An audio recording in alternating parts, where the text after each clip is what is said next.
sejahtera Allah yang melampaui segala akal, itulah yang memelihara hati dan pikiranmu di dalam Kristus Yesus. Ya Tuhan, sumber kehidupan, kami bersyukur karena Engkau menyatakan kuasa-Mu melalui kebangkitan Yesus Kristus.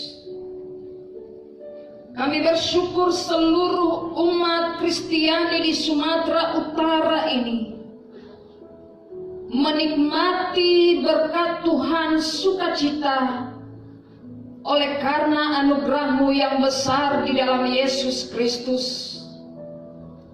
Saatnya kami mau mendengarkan Engkau ya Tuhan, melalui firman-Mu yang hidup dan berkuasa. Kami memohon tuntunan Roh Kudus-Mu yang memampukan kami memahami apa yang Engkau inginkan bagi kami yang mendengarkan firman-Mu dimanapun kami berada saat ini. Pakailah hamba-Mu ini ya Tuhan, karena sesungguhnya kemuliaan-Mu lah yang meliputi hidup kami. Di dalam Yesus Kristus Tuhan dan Juru Selamat kami yang hidup, kami berdoa.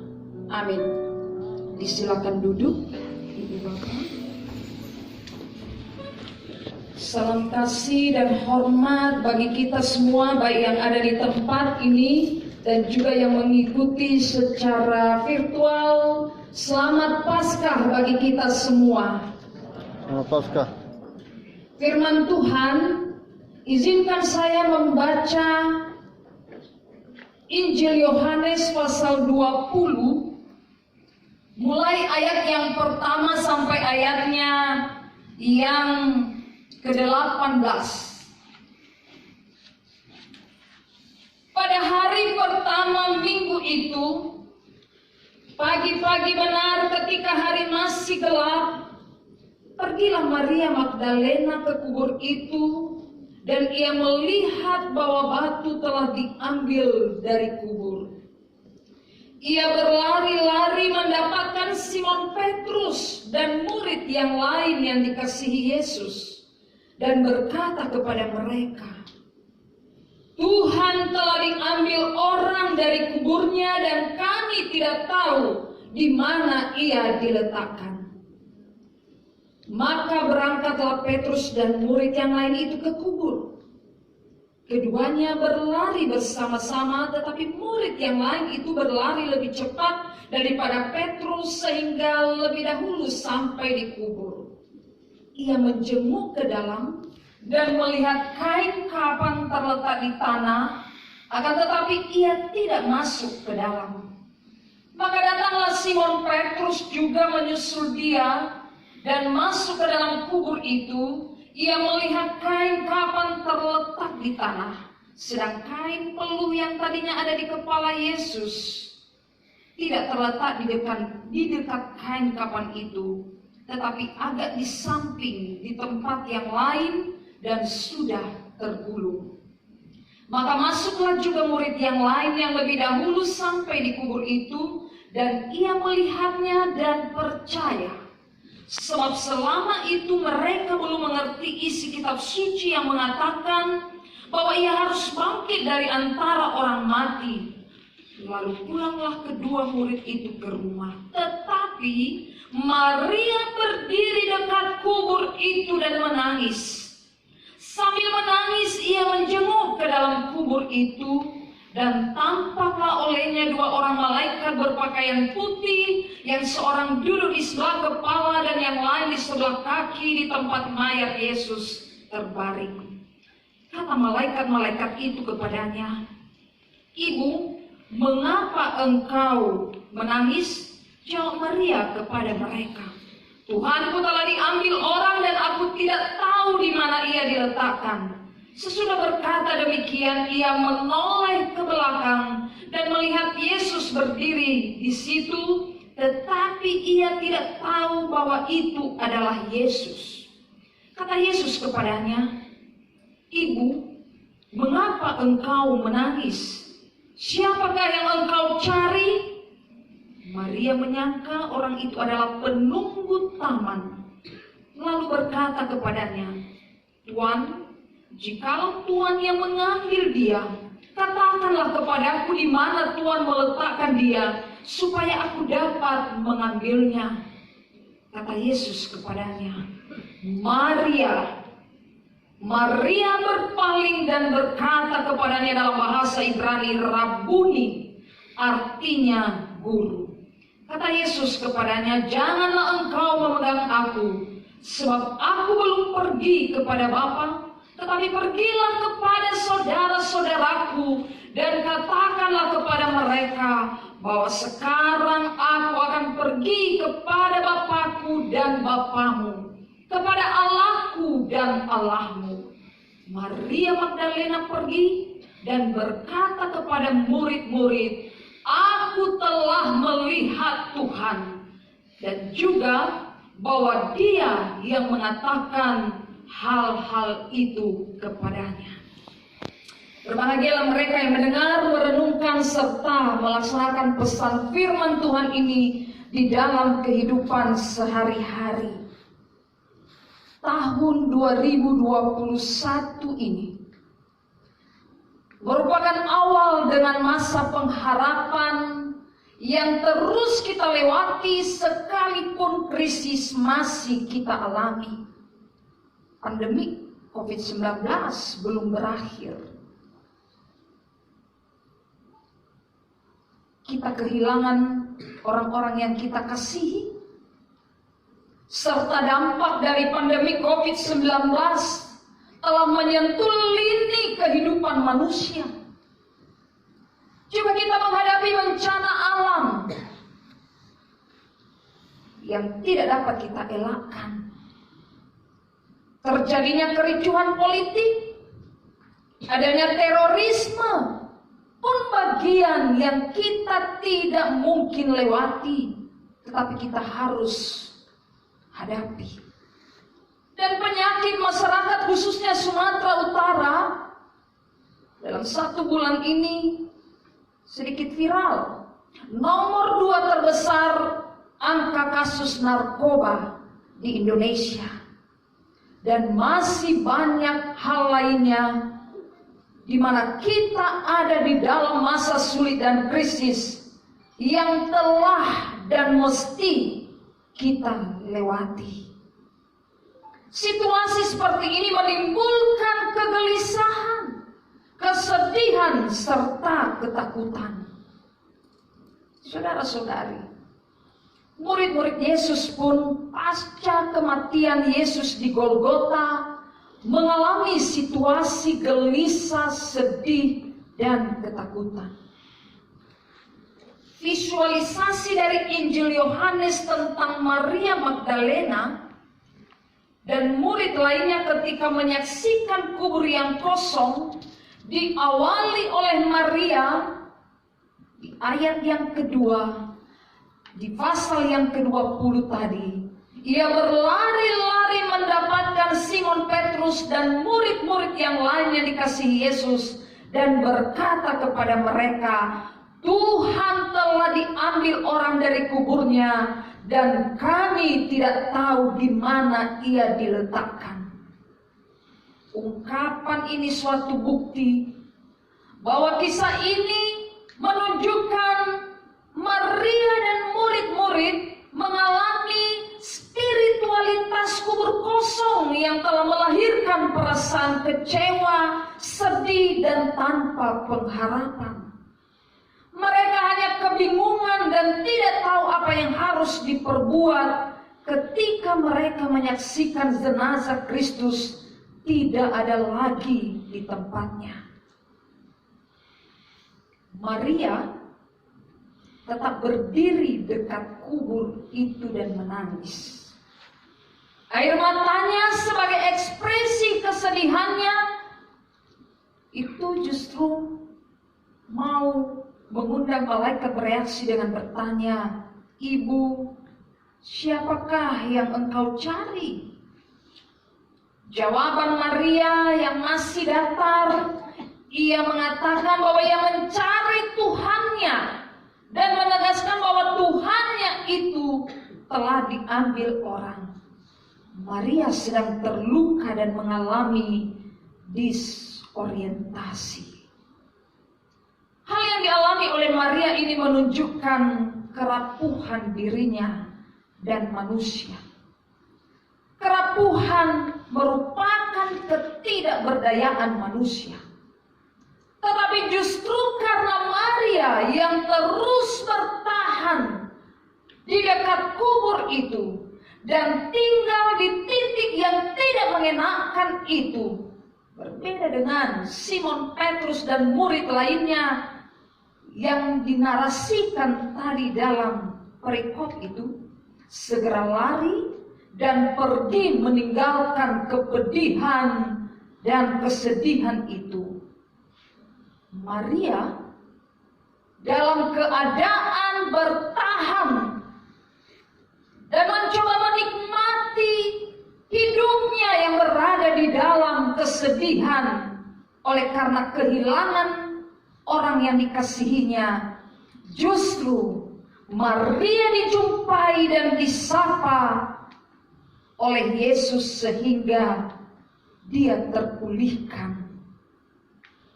Yesus yang bangkit dan hidup itu menjumpai Maria. Sekalipun proses kerapuhan Maria dinarasikan dengan jelas, dia terus menangis di ayat yang ke-15. Sapi bahkan menduga itu adalah penunggu taman. Karena kubur Yesus terletak di antara taman atau kebun, bahkan menuduh seseorang itu jika itu adalah orang yang mengambil jenazah yang dicarinya. Sehingga ketika Yesus bertanya, "Siapa yang engkau cari?" Kalau boleh saya katakan tidak nyambung jawabannya. Justru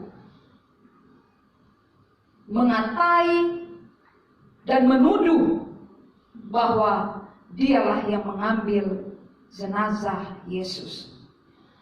Jemaat yang dikasihi Tuhan, Yesus hadir dan menjumpai Maria yang rapuh dengan memanggil namanya Maria. Panggilan itu yang menunjukkan bahwa Yesus Kristus yang bangkit dan hidup itu merengkuh, mendekati, merangkul kerapuhan Maria. Yesus hadir dan menjumpai serta memanggil kita dalam kegelisahan, kesedihan, bahkan ketakutan kita sekalipun. Bagaimana respon terhadap panggilan dan rengkuhan Yesus Kristus yang bangkit dan hidup itu? Maria berpaling kepada Sang hidup itu, Yesus Kristus, dan memanggil Rabuni. Ini menyenangkan, justru dijumpai oleh Yesus yang hidup itu. Maria telah menjalani proses kerapuhan dan ketidakberdayaan itu dan berpaling serta berjumpa dengan Sang hidup sehingga mengatakan, "Aku telah melihat Tuhan." Dan itu telah mengubah hidupnya yang rapuh menjadi hidup yang penuh semangat. Sekaligus dia menjadi seorang rasul pertama yang memberitakan tentang Kristus kepada rekan-rekannya, rasul lainnya kelak. Apakah kita terus membiarkan kedukaan, kepedihan menguasai pikiran dan hati kita? Apakah kita juga masih terus dikuasai prasangka yang buruk terhadap sekitar kita? Berpalinglah kepada Sang hidup. Saatnya kita kembali kepada Sang hidup, karena kita akan mengenal bahwa Allah berkarya di dalam keadaan apapun kita sebagai manusia. Yang kedua, Ibu Bapa yang dikasihi oleh Yesus Kristus, firman Tuhan ini mengajak kita merespon kehadiran Yesus yang bangkit dan hidup itu. Merespon panggilan Allah. Bagaimana dengan kita yang percaya pada Kristus? Sudahkah kita berpaling dan berjumpa dengan sang hidup itu? Pengalaman hidup kita masing-masing seharusnya menyadarkan kita bahwa Kristus yang telah bangkit dan akan terus menyapa dan memanggil nama kita, oleh karena Dia sangat mengenal saya dan ibu bapa semua. Pergumulan kita saat ini masih banyak yang belum mengenal suara Allah dengan baik, belum mengenal dengan benar Allah dalam kesehariannya, mengaku percaya tetapi tidak mengenali yang dipercayainya, dan bahkan tidak peka dan tidak merespon panggilan Allah dalam hidupnya. Berpalinglah kepada sang hidup itu. Rengkuhan Allah pada kerapuhan kita dan respon kita pada rengkuhannya itu merupakan hakikat dari daya lenting kita, atau istilah yang saat ini di dalam dunia teologi yang disebut resilient, yaitu merupakan hakikat dari daya lenting kita, kemampuan kita beradaptasi dan berkembang di tengah masa krisis. Sebuah paradoks hidup beriman saat ini. Hari ini masyarakat Kristiani Sumatera Utara diajak untuk berpaling kepada sang hidup, mengajak kita untuk memiliki kemampuan beradaptasi dan berkembang di tengah masa sulit ini, bahkan menjadi pribadi yang resilient dan juga menjadi komunitas yang resilient. Kita beradaptasi dengan pandemi COVID-19 sebagaimana kita ekspresikan saat ini. Kita beradaptasi dengan berbagai aturan saat ini. Antigen, walaupun sudah divaksin, kita beradaptasi dan terus berkembang di dalam masa krisis ini. Dan ini merupakan kasih anugerah Allah bagi kita, bahwa dimampukan untuk bertahan dan berkembang dalam situasi yang sulit ini. Rengkuhan Allah dan respon kita merupakan penyataan kasih-Nya bagi manusia di dunia ini. Dan kasih Allah itu hanya dapat dirasakan jika kita mengorientasikan hidup ini hanya kepada Allah sang hidup. Ia pasti menolong dan memelihara kita. Mari kita memaknai Paskah tahun 2021, sekalipun kita berada di dalam masa dan situasi seperti yang terurai di awal tadi. Kasih Allah yang membangkitkan Yesus yang sehakikat dengan Dia hadir memberi kekuatan yang besar, dan sungguh yaitu kekuatan hidup dan kemuliaan.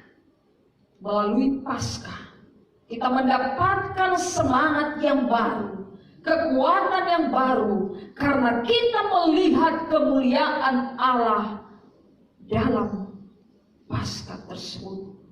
Kasih Allah yang membangkitkan Yesus itu menjadi pembawa harapan yang sejati bagi orang percaya, bahwa Yesus yang telah bangkit dan hidup itu akan berkuasa mengalahkan kepahitan hidup, kesedihan, dan penderitaan kita saat ini. Karena kebangkitannya membuktikan bahwa Dia telah mengalahkan kuasa maut. Yang pasti karya kebangkitannya direspon dengan kegembiraan dan sukacita. Dan bahkan melalui kebangkitan Kristus, selaku umat percaya kita dimampukan untuk menerobos atau melewati realitas tembok kematian kesedihan, egoisme, sikap posesif, ketakutan dan eksklusivisme dengan penuh kemenangan. Paskah, Pesah artinya melewati. Kita diajak untuk melewati apa yang menjadi kehidupan ketidakberdayaan kita sebagai manusia yang rapuh. Kasih Allah yang membangkitkan Yesus itu memulihkan cara berpikir dan bertindak Maria dari egoistis yang akhirnya peka terhadap suara yang memanggil dia, sehingga dia berpaling dan mengarahkan arah yang jelas dan fokus kepada kehidupan, yaitu Yesus Kristus Sang Hidup itu. Bahkan dia harus kembali kepada murid-muridnya, murid-murid Yesus yang adalah saudara-saudara Yesus. Maria diajak, Maria diutus untuk kembali dalam persekutuan, membangun komunitas dengan ikatan persaudaraan antar sesama umat manusia yang harus berkembang menyaksikan Yesus yang bangkit dan hidup itu. Kita yang merayakan Paskah, kita juga diajak untuk tetap membangun komunitas sebagai keluarga, orang-orang yang sudah dimenangkan apapun keadaan dan situasi Sumatera Utara. Kita adalah saudara karena Tuhan menempatkan kita berada di Sumatera Utara ini. Selamat Paskah bagi kita. Tuhan Yesus memberkati. Kita berdoa.